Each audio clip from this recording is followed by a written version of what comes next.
All right, MVPs. Going to talk to you guys about the main card. We have a fight here. It's pretty exciting stuff. These guys are going to go out there and throw them things.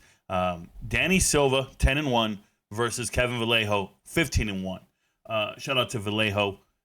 I know it's Vallejos. I got it, bro. I don't care.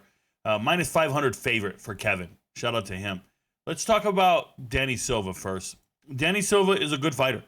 Okay, he is 5'11", 145. Why that's significant is the last time we saw Kevin Vallejo in the cage, I talked about in the results show. If you go back and watch it, it's the results show of Vittori Dolidze. I actually talk about we need to remember that this is a short fighter for 145, and he struggles with closing the distance and getting in the pocket and really banging, and that's why it took him 3 minutes to get the knockout as opposed to the first minute. Dude, this is semantics.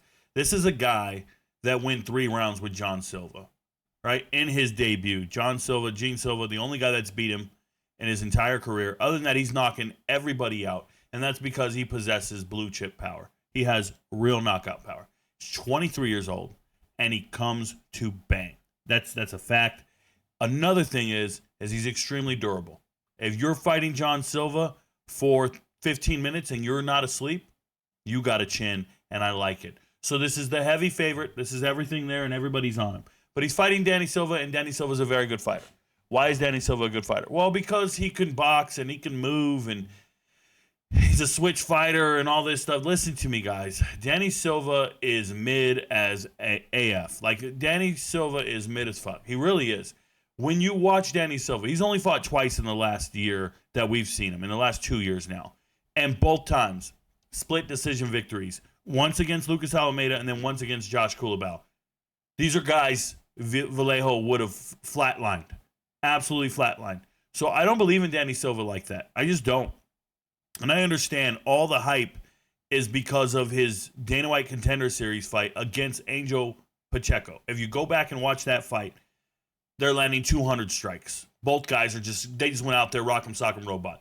Tells me a couple things. First and foremost, Danny Silva, you have no head movement. You can be hit.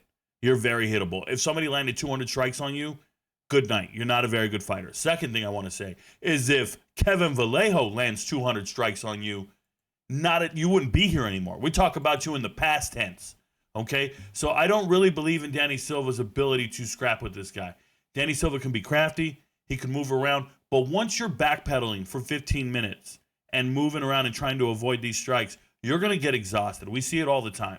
And once you get exhausted, you will be beat. Now, Kevin Vallejo only has 2 wins. 2 wins by decision. And 2 wins by sub. Everything else is a knockout. So just by sheer math, right then and there, I'm just telling you that the knockout makes a lot of sense. Now, this is a lock for me, but it's not the type of lock that I would parlay per se. I like it right here, and I feel like that TKO for 120 is a large pizza. It's nothing too significant. I'm not going too crazy because Danny Silva is the real deal. It's a large pizza, okay? But listen to me. This one over here, that's the parlayable one. That's the one I believe in. That minus 320, it's a double chance TKO points. Now you're CYAing yourself, and now we're saying, all right, Vallejo, go knock him out. Or just beat him up for 3 rounds, outwork him in that octagon. It is the Apex. It's going to be a smaller octagon. He'll be trying to run from you. Cut the ring off. Make him pay. Bang. And that minus 320, very parlayable. Very. It's so much that I'm like, I like that with this money line down here, or you can go and parlay it right here, and that feels like a multi-unit thing, right? So if I go in here and I do that double chance, which is what I have here, don't worry about these other things. I'm just putting these in here as placeholders.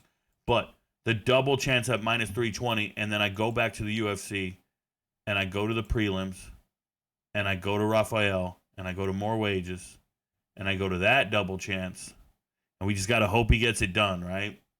And it's submission or points. Rafael feels like submission or points kind of guy. He doesn't feel like a knockout guy to me. And then you got a 106 right there. And that feels like a solid 1-unit bet. And for those of you who get ballsy, that feels like a 2-unit bet.